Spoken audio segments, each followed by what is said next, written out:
Well, thank you for joining me. My name is Nelson Ogalo. Today I'll be speaking to you about mental health awareness. Now, most of us will ask questions about why do we have to talk about mental health? Is it any important in this age and time? And it's a fact today in this country that quite a number have mental health issues. Yet the only challenge with mental health issues is that they're not visible.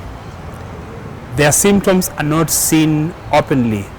You cannot measure the temperature of the body and say this person has mental health issues.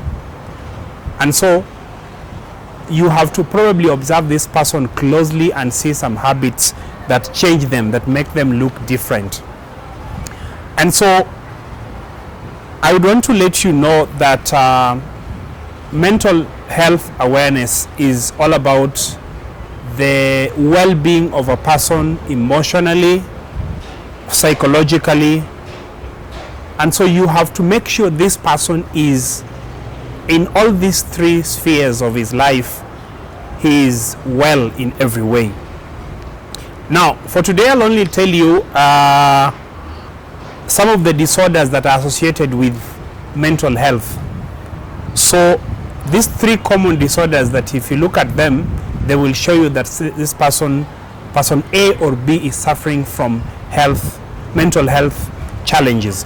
So one is called the anxiety disorders. Now, what do you mean when you say anxiety disorders? Now, when you talk about anxiety disorders, this is basically anxiety and depression, and the disorder is highly treatable.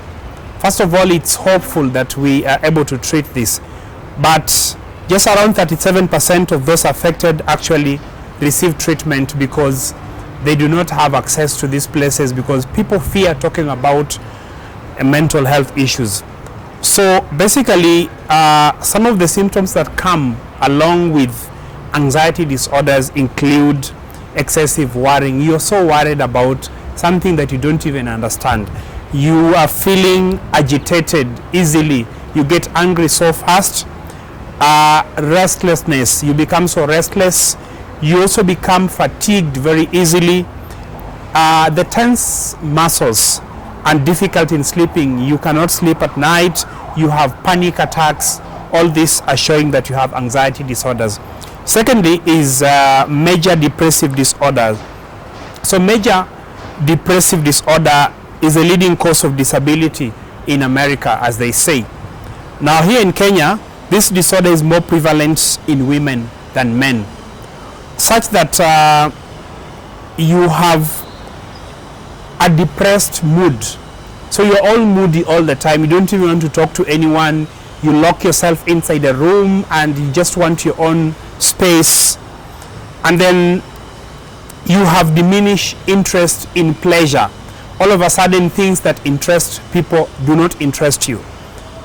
Change in weight. You can experience weight loss, appetite, sleep patterns changing. You'd want to sleep more during the day, and at night you don't have so much sleep. And then there is fatigue all the time and feeling of worthlessness. You feel that you are nobody. Now the third one is, of course, bipolar disorder, which is so common today. So bipolar disorders affect men and women equally. It doesn't actually affect one particular gender. And the median age of diagnosis bipolar disorder is around 25 years old. So it can develop later in life as well, but most of the time it's 25 years old before this is known. So those who suffer from bipolar disorder experience manic episodes. Their moods and behaviors are drastically different than normal. So these changes can include unusual energy, activity, or sleep pattern. So someone becomes hyperactive. They can do something extremely bad or extremely good. So they go to the great extremes. So what is the solution? One of the things I would recommend to you is you need to come out and speak out to someone who is closer to you. But again, we also need to create safe havens. We talk to people and find out how they're doing. It's not just normal that someone is moody and you say, walk on a mood swing, so let's leave them alone. you need to look into it and say, how do I come in and help? So talking really helps, so that someone begins to open up before they can get medical attention and know exactly what they're suffering from. Otherwise, it was nice having you listen to me for this afternoon. Thank you and goodbye.